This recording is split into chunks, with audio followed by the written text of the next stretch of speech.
A escola pública está cheia dos ensinamentos famosos de grandes cientistas, matemáticos e estadistas. A experiência da pipa de Benjamin Franklin com o raio não foi apenas um avanço na eletricidade, mas um momento icônico da história que quase ofusca suas muitas realizações na fundação dos Estados Unidos. Assim como a fórmula do mc² parece não precisar de mais explicações. É a fórmula mais famosa do físico mais famoso do mundo. A maçã caindo na cabeça de Isaac Newton teria inspirado suas descobertas da gravidade, enquanto as 3 leis do movimento de Newton, por sua vez, abrem as portas para uma era da ciência. Enquanto Isaac Newton assume o crédito como cofundador do cálculo, é o Teorema de Pitágoras que é mais famoso para os estudantes de geometria, que deve provar as propriedades dos triângulos e outras formas, mas ausente dos livros de história está a imagem completa desses famosos cientistas. Todos esses gigantes e muitos outros mantinham uma doutrina secreta pouco conhecida do público e quase nunca ensinada nas escolas. Em primeiro lugar, temos Pitágoras. Certamente é apropriado para começarmos com o assunto com Pitágoras, que acredita que o conhecimento deve ser mantido das massas vulgares e restrito a uma elite instruída e introduzida em sua sociedade secreta. Sim, Pitágoras é mais conhecido no mundo pela fórmula a² mais b² é igual a c², o que mostra que o quadrado do comprimento da hipotenusa de um triângulo retângulo é sempre igual à soma dos quadrados dos outros dois lados. Ele foi também a figura pseudo-messiânica da Grécia Antiga, que desenvolveu um culto literal na sociedade secreta que ele mesmo estabeleceu, a qual combinava a matemática e a física.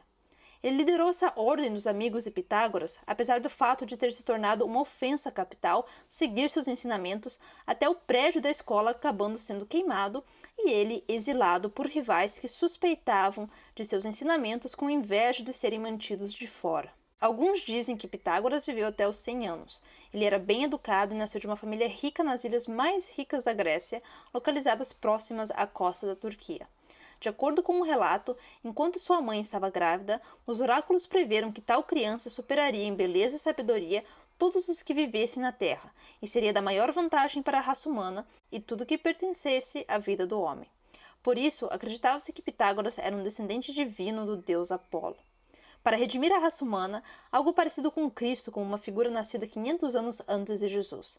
Depois de atingir a maioridade, Pitágoras viajou pelo mundo e foi iniciado em ordens secretas, reunindo toda a sabedoria dos Brahmanes na Índia, os hieróquinos no Egito, os persas, os oráculos de Delfos, a magia cabalista e caldeu, entre outros sacerdócios iniciados que abrigavam cifras e outras citações de escritos simbólicos secretos. Depois de voltar para sua casa na Grécia para encontrá-la dominada por um ditador, nesse cenário de exilado e indesejável de Pitágoras, ele fundou uma escola influente e secretiva para gregos no sul da Itália. Responsável por elaborar a matemática de harmonias musicais, cores, astronomia e terra. Pitágoras tinha a reputação de manter o poder sobre o humor da água e igualmente capaz de acalmar os ventos de uma tempestade ou acalmar o humor de uma pessoa agitada. Mentiroso. Seus ensinamentos foram patenteados como segredos de Lee e nunca foram autorizados a ser escritos. Além disso, Pitágoras aborda iniciados neófitos de uma ordem secreta apenas por trás da cortina, estilo mágico de Oz. E até o verdadeiro significado de Pitágoras é que as fórmulas geométricas continuaram sendo um segredo muito bem guardado, que os alunos só podiam aprender depois de fazer um voto de 5 anos de silêncio. Portanto, é provável que exista um significado mais profundo e importante por trás da fórmula universalmente ensinada, onde a² mais b² igual c². Uma série progressiva de iniciações era necessária para avançar em seu anel interno de discípulos que, segundo se dizia, constantemente contemplava a transmigração da alma após a morte, bem como a natureza e identidade da citação número perfeito. Pitágoras e estudiosos também estão entre os membros mais importantes da sociedade, tanto na Grécia Antiga quanto no exterior, e aprendemos certos sinais e palavras pelas quais eles podem se reconhecer. Dentro de alguns anos, cerca de 300 iniciados, todos alunos de Pitágoras, mantinham a soberania dentro dessa sociedade secreta, a qual logo se espalharam em dezenas de outras cidades pela Grécia Antiga. De acordo com a Gazeta Nacional, publicada no início do século XIX, os sábios dessa sociedade haviam concebido a sublime ideia de formar uma escola de estadistas esclarecidos que poderiam governar o mundo, porque eles próprios eram governados pela sabedoria e pela virtude. Parece que Pitágoras havia criado a primeira conspiração viável para a dominação global, aquele que buscava governar por uma aristocracia que poderia evitar tendências perigosas de turbulência democrática, assim como a inveja de possíveis tirantes. Mas não conte às crianças da escola sobre isso. Muitos de seus segredos já fizeram história não oficialmente contada, enquanto que outros foram transmitidos através dos tempos, através de ordens secretas que incluem os maçons e os Rosa Cruz. Muito do que se sabe sobre Pitágoras foi transmitido por Platão, seu aluno mais famoso. E, no entanto, nada mais foi dito sobre Pitágoras em qualquer tipo de livro didático, matemático ou não, além de sua contribuição para uma fórmula matemática simples, porém sólida. Mas, novamente, a mesma tendência continua em tempos mais recentes e melhor documentados. Em segundo lugar, falaremos sobre Sir Isaac Newton, o qual toda a era da ciência moderna emergiu de seu trabalho. Ele era uma figura essencial do iluminismo, e tudo o que afetou o livro de Sir Isaac Newton de 1687, Principia, também conhecido como Princípios Matemáticos da Filosofia Natural, que ele escreveu em latim, é amplamente considerado um dos trabalhos mais importantes de todos os tempos, e disse que o completou a revolução científica. O ícone central da ciência moderna também estava mais profundamente mergulhado nas práticas supostamente não científicas da alquimia e do ocultismo do que quase qualquer outra pessoa na história. Sim, o homem que definiu a gravidade, estabeleceu as 3 leis do movimento e também o cálculo, juntamente com muitas outras contribuições para a ciência, incluindo ótica e luz, foi profundamente e totalmente impregnado nas artes das trevas, que muitas vezes foram escarnecidas e ridicularizadas, ou, como alternativa, temidas e proibidas. De acordo com o The New York Times, Sir Isaac teve uma carreira totalmente diferente, uma paixão intelectual paralela que ele mantinha em grande parte escondida da vista pública, mas que rivalizava e às vezes superava em intensidade sua devoção à mecânica celeste.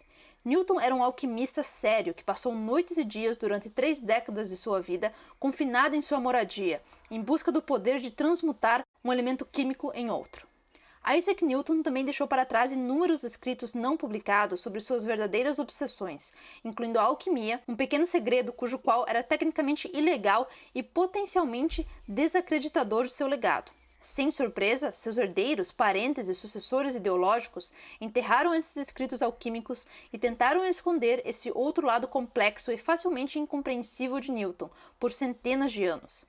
Carregado com milhões de palavras e páginas intermináveis, escritas em tópicos teológicos, controversos e até heréticos. Sua extensa abrangência nas artes das trevas e os códigos bizarros levaram um consultor dos herdeiros de Newton, que também pertencia à Royal Society, a rapidamente descartar seus escritos, como impróprios para publicação. Em outras palavras, é melhor manter isso encoberto e mantido longe das massas. A grande maioria desses trabalhos não veio ao público até que o economista socialista John Maynard Keynes os comprou para sua coleção pessoal em leilão em 1936 e finalmente confrontou o mundo com os laços de Newton com a alquimia. A maioria dos documentos, no entanto, eram cópias manuscritas que Newton fez do trabalho de outras pessoas. Se ele decifrou ou não o código e a alquimia e transformou a compreensão de um homem, como ele fez na física e na matemática, permanece um mistério. No entanto, certos documentos que ele deixou para trás lançaram uma luz curiosa sobre sua busca pela pedra filosofal. A Chemical Heritage Foundation comprou recentemente os manuscritos escritos pela mão de Newton, que publicou na íntegra online com os citos relatórios no phys.org. O que é mais intrigante sobre o manuscrito é que a página principal é uma receita copiada por Newton que descreve um método de criação com mercúrio, um ingrediente supostamente necessário para a pedra filosofal. Newton acrescentou notas ao texto e mais tarde, aparentemente, virou o documento e usou o lado em branco para escrever um procedimento para adicionar chumbo em um empreendimento no qual ele aparentemente trabalhou por muitos anos, mais uma vez como parte de seu desejo de criar a pedra filosofal. Essa pedra filosofal é aquela procurada pelos místicos e supostamente obtida pelos Rosa Cruz, com o propósito de transformar metais comuns em ouro e até desvendar os segredos do tempo e da imortalidade. Newton era muitas vezes acusado publicamente de pertencer à Ordem Rosa Cruz, assim como aos maçons, como muitos outros membros da elite da Royal Society. O próprio Newton era um membro de longa data da Royal Society e mais tarde, após alcançar a fama, tornou-se presidente da sociedade por 24 anos até a sua morte. Aparentemente obcecado com a decodificação dos códigos sagrados da história, textos e mensagens sagradas, os escritos de Newton também revelam que ele observou massivamente e traçou a cronologia da Bíblia, tentando decodificar profecias e outros segredos ocultos incorporados no texto. Entre outras entradas, ele tentou calcular a data do Apocalipse que ele projetou como não sendo antes de 2016 e provavelmente não depois de 2300. Em particular, Newton aparentemente acreditava que o Templo de Salomão e outras estruturas bíblicas contêm códigos matemáticos ocultos e conhecimento enigmático que ele mesmo tentou desvendar. Assim como os Rosa Cruz, maçons e outros ocultos esotéricos têm interesse pela característica geométrica sagrada do Templo de Salomão, o qual ele estudou e escreveu por mais de 50 anos de sua vida. Para Newton, a Bíblia estava codificada com problemas matemáticos relacionados à fórmula de Pi, as dimensões da Terra e um plano matemático enigmático para quase tudo, o que correspondia a uma cronologia detalhada da história hebraica, e prometeu revelar a medida indescritível, a citação cúbica do hebraico sagrado, como explicou a estudiosa Tessa Morrison. Isaac Newton determinou que o Templo de Salomão fosse construído com aspas, proporções divinas quadradas, simétricas e dispostas em um plano celestial. Newton sentiu que, assim como os escritos de filósofos antigos, estudiosos e figuras bíblicas mantinham uma sabedoria sagrada desconhecida. O mesmo se aplicava à arquitetura deles, que eles acreditavam que esses homens escondiam seus conhecimentos em um código complexo de linguagem simbólica e matemática. Enquanto devemos acreditar que as leis de Newton são imutáveis, inquestionáveis e governam tudo na Terra, também devemos ignorar completamente o fato de que, após mais de 40 anos de intenso estudo, Newton passou a acreditar que a história humana antiga tinha sido gravada de maneira errada por toda a vida. Por pelo menos 4 décadas de sua vida, Newton leu e estudou meticulosamente textos históricos antigos, incluindo todas as obras literárias primárias e principais, começando com a mitologia antiga e oriental, chegando à conclusão de que muitos eventos que registraram na história antiga realmente aconteceram muito mais recentemente do que foi falado. Às vezes centenas e até milhares de anos mais perto dos dias atuais do que geralmente é aceito como a linha do tempo da história da humanidade. Isso inclui tudo, desde a Guerra de Troia, ocorrendo pelo menos 300 anos mais recentemente, até as principais datas egípcias que aconteceram cerca de 1800 anos após as datas que tradicionalmente eram ensinadas nas escolas. As obras escritas de Newton sobre isso incluem a Cronologia dos Reinos Antigos Alterados, que foi publicada pela primeira vez em francês alguns anos antes de sua morte, e foi publicada, para seu aborrecimento, contra a sua vontade. Seu conteúdo era controverso, para dizer o mínimo, com os críticos até afirmando que Newton deveria ter ficado senil na velhice. Apesar de ter estudado obsessivamente a cronologia antiga e revisado seus manuscritos por pelo menos metade de sua vida, a questão é: se Newton dedicou grande parte de sua vida a escrever e estudar esses mistérios, e se eles nunca foram feitos para publicação pública respeitável, então para que eles foram escritos? Porque está claro que isso não era mero acaso para passar o tempo, em que a pesquisa de códigos bíblicos de Newton fazia parte de uma vida que não dava tempo para atividades triviais, assim como lazer, romance ou esporte. Quem de fato era o público pretendido por Newton e seu patrono secreto? Aparentemente, Newton simplesmente não queria que as pessoas soubessem nada sobre o trabalho da matemática ou a filosofia por trás dele. Além das conclusões, em muitos casos, literalmente é uma lei científica. Como a revista Wired relatou em uma citação, ele não deixou nenhuma página de trabalho da primeira edição dos Principia, apenas uma cópia limpa que ele enviou à impressora quando terminou.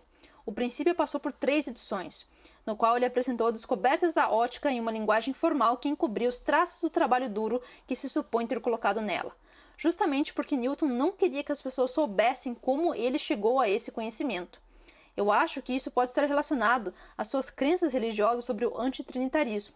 Ele acreditava que havia um grupo de elite de pessoas que recebiam a verdade da religião e que as massas vulgares não eram fortes o suficiente para isso. E, finalmente, Newton, em uma noite de confiança da coroa e da ciência do establishment, tinha a mesma opinião de Pitágoras de que a verdade deveria ser confinada a uns poucos escolhidos que se provariam dignos, enquanto todos os outros seriam amaldiçoados com a ignorância. Em terceiro lugar, temos Benjamin Franklin.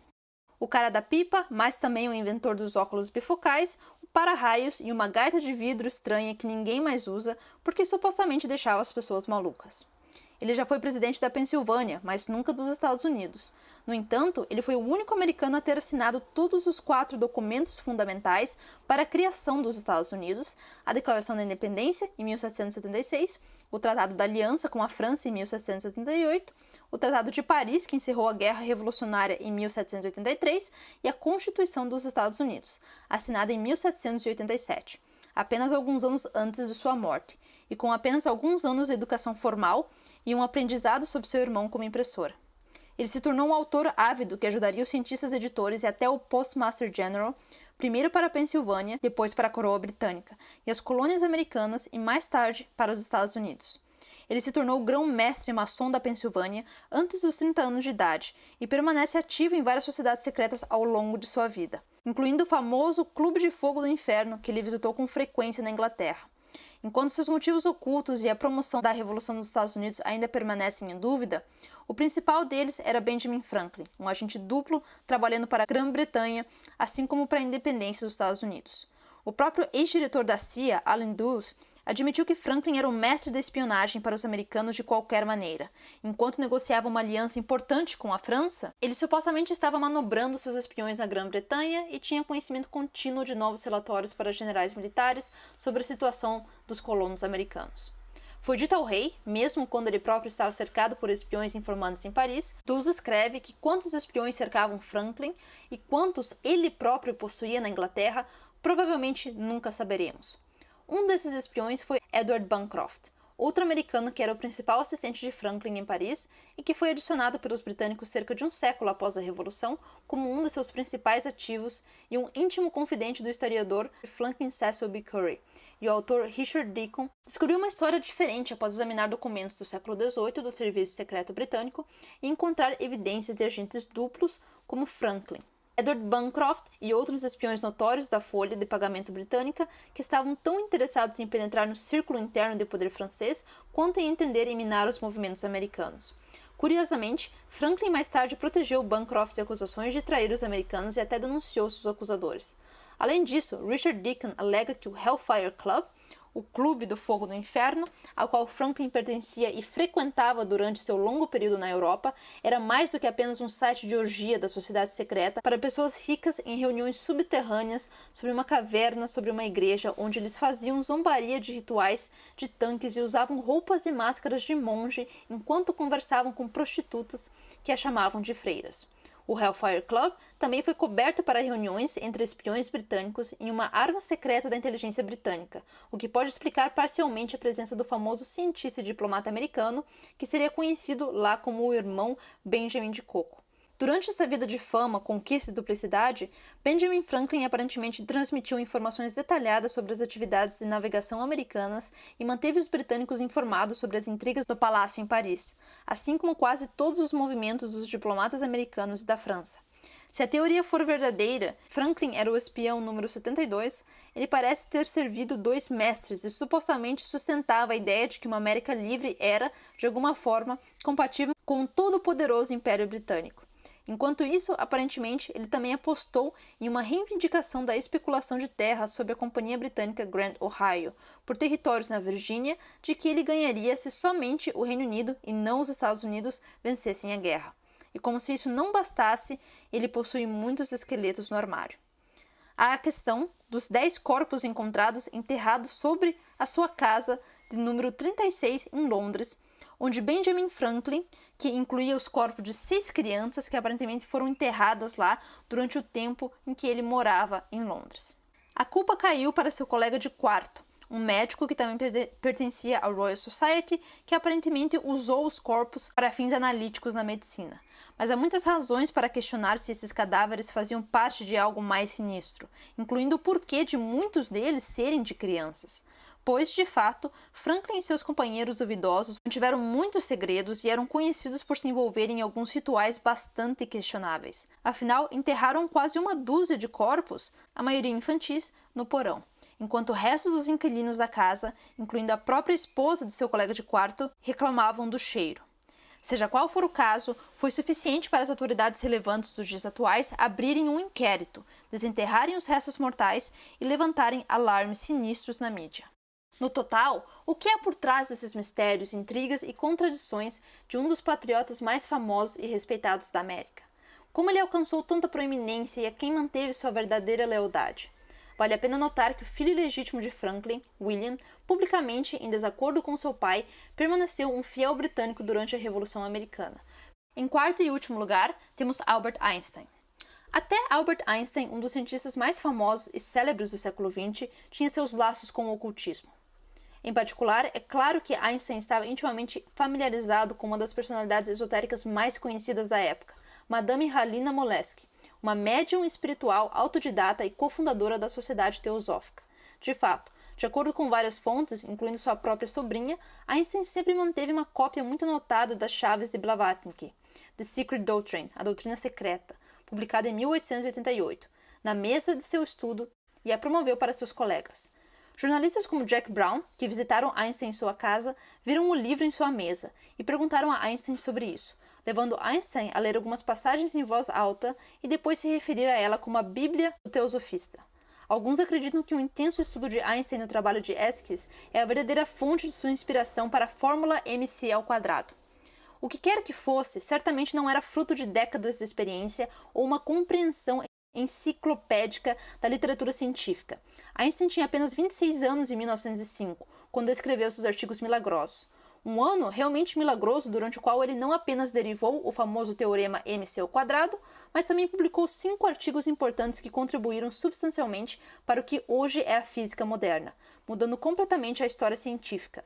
Durante o que foi considerado o ano mais produtivo de todos os tempos, ele apresentou a teoria da relatividade especial, equivalência de energia de massa, da qual derivam a fórmula do mc² e derivados. Ele analisou o movimento browniano de partículas microscópicas e líquidos e descobriu o efeito fotoelétrico, cuja publicação acabou por lhe render o Prêmio Nobel em 1921. Apesar de todas as aparências, 1905 foi realmente um ano milagroso, pois Einstein aparentemente não tinha acesso a material de referência científica suficiente e tinha apenas seu treinamento na Escola Politécnica de Zurique, bem como seus próprios livros e um grupo de estudo informal para recorrer. No entanto, ele trabalhou no escritório de patentes de Berne, na Suíça, como burocrata desde 1902. Seu primeiro trabalho real e talvez um lugar bastante inspirador para reunir ideias. O número de inovações que caíram no laboratório de Einstein continua sendo uma fonte de mistério e acalorado debate até hoje. No 20º aniversário da morte de Einstein, em 1975, a revista Time citou o físico Richard Feynman dizendo: "Não consigo entender como Einstein chegou à intuição, levando a mc², considerando o nível de conhecimento científico de 1905. De qualquer forma, mesmo as mentes científicas mais rigorosas não podem ignorar a profunda influência que certas atividades pouco científicas tiveram nos desenvolvimentos mais celebrados e importantes nos últimos 4 séculos da ciência. E mesmo antes disso, onde talvez haja muito mais história do que realmente sabemos ou somos ensinados nas escolas sobre esses famosos cientistas."